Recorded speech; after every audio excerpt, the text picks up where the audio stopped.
Hello, America. I'm going to talk to you about some of my earnest wishes for our beautiful and wonderful nation. As I've mentioned in the previous video, that Thomas Jefferson had his earnest wishes. And in like manner, I have some political wishes for our wonderful and beautiful nation today. Okay, the question is, what is my most earnest wish? I'm going to limit them to 7. I call them the 7 yays of the USA. 7 wishful initiatives that our national government, I believe, could and should propose for our nation. I would just mention them in highlight form.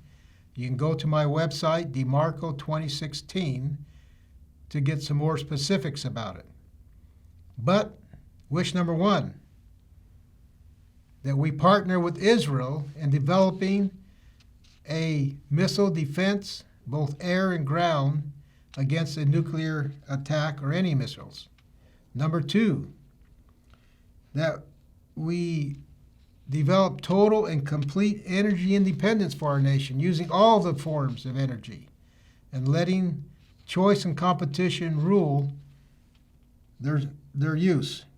3rd, give the states back their power, which is their money, their land, and their senators.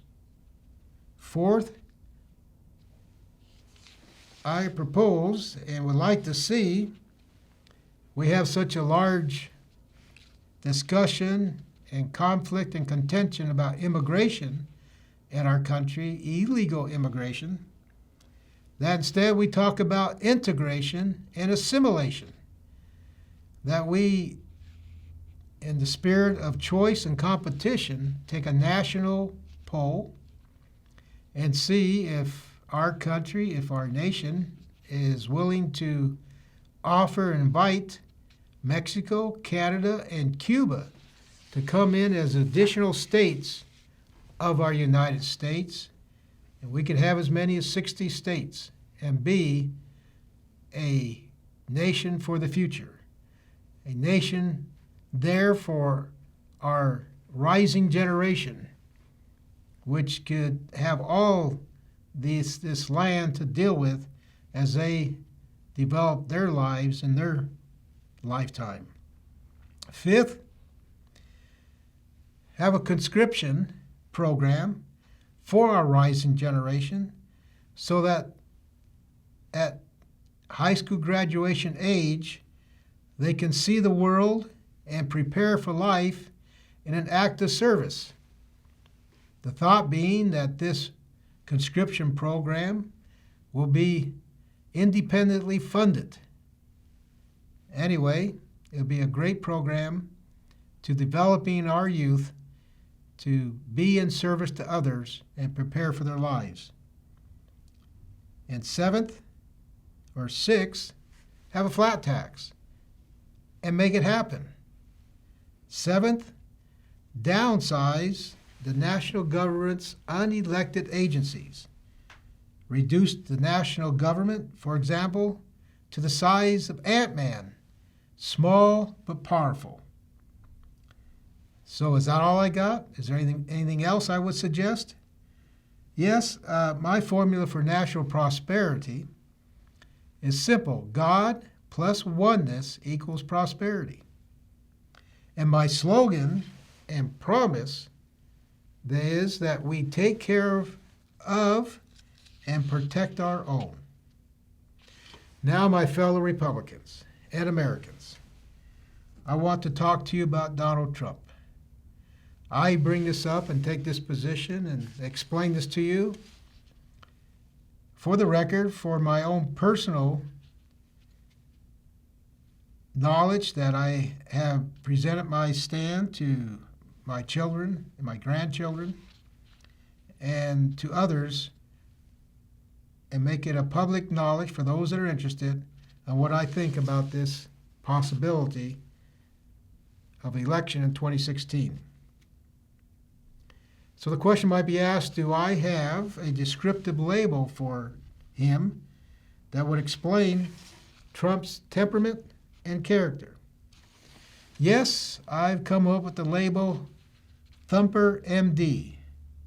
Thumper because his egohood and self-worship consistently expresses itself in first, thumping his chest of his self-proclaimed greatnesses, and second, thumping on his opponents, both individuals and institutions, either verbally or by the use of some powerful means of punishment.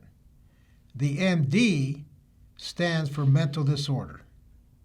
So what do you mean? And explain Thumper MD's deranged personality and character.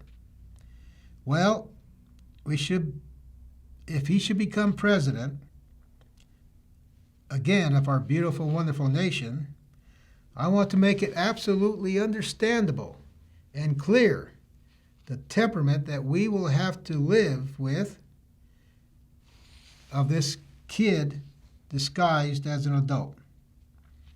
Question, where do we explain and begin to explain the Thumper MD?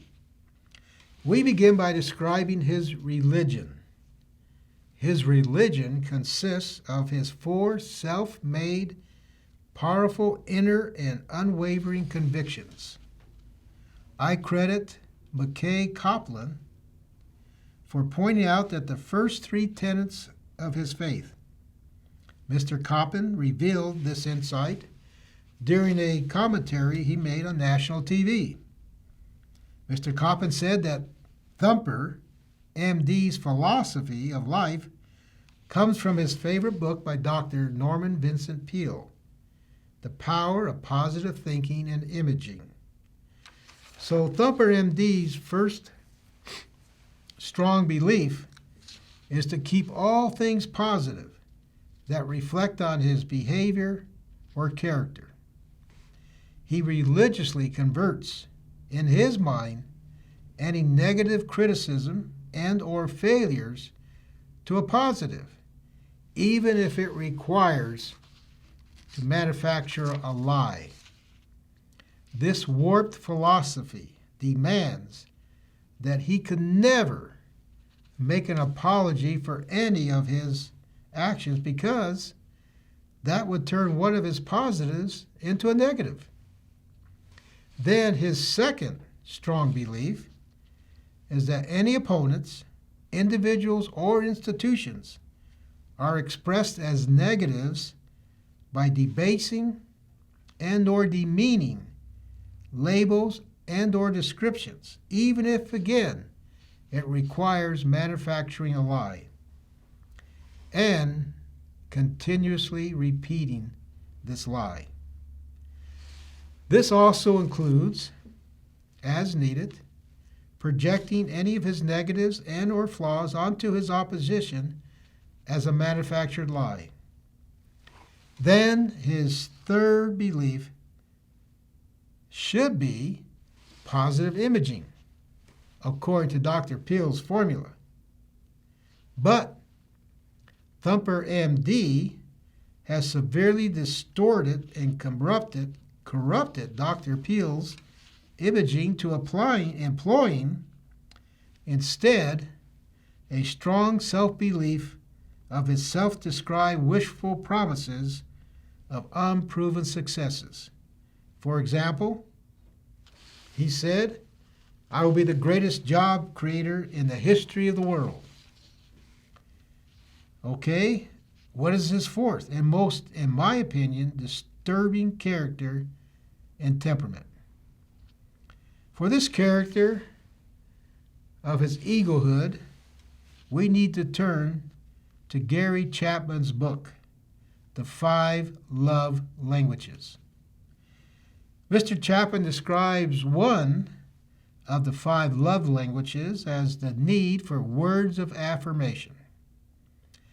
He explains that the tongue has the power of life and death, that verbal compliments are powerful communications of love. Thumper MD, for some unknown reason, is a junkie when it comes to his addiction to receiving verbal compliments to fill his love bucket. His addiction is so consuming that if he is not getting fed constantly such verbal compliments by those he surrounds himself with or comes in contact with, then he resorts to self-feeding verbal compliments. A simple montage of his self-feeding verbal compliments that feed his self-proclaimed greatnesses would clearly demonstrate his addiction to this love language to the degree, in his case, of being a mental disorder. His constant self-proclaiming greatnesses is obviously so abnormal. For example, his attorney said Trump is the greatest deal maker in the world. And his son even said that everything Trump touches turns to gold. And Thumper MD lovingly melted when Putin used love talk on him. So what are we to understand the message is about Thumper MD's temperament and character? The message, my fellow Americans, is that I promise you that should Thumper MD become our president, that his temperament and character will always be predictable and unchangeable. It cannot be said, my fellow Americans, that you were not forewarned. The bottom line is that Thumper MD is not fit to be president. Again, there are at least two Thumper MDs, and both have potty mindsets that are gross, disgusting, and nasty in my world and possibly in your world. It has been absolutely detestable, sickening, and embarrassing in my world, again, to have been constantly subjected to Thumper MD's depraved, potty-mouthed expressions as a candidate for president of our wonderful and beautiful nation. So his potty mindset creates his potty mouth. I cringe at the possibility of my children and their children and myself of having to be exposed repeatedly through the media to this depraved character's potty mind and potty mouth should he become president. What was George Washington's strong concern about the voters and their government in the United States? Let's remind ourselves what he said. He said the voters could become so disillusioned with government that they could seek security and hope in the absolute power of an individual. Again, the Constitution says nothing about a one-man band, and we certainly do not need another Messiah in the White House. So what really is the fight going on in our nation in 2016? Is it between Thumper MD and Cruz? Between Thumper MD and Clinton? Between left and right? Between Fiddly Do and Fiddly D? Well, the real fight is a political test to see if we, the voters, who have ownership of supreme political power in our nation, are courageous enough to preserve, protect, and defend the Constitution of the United States.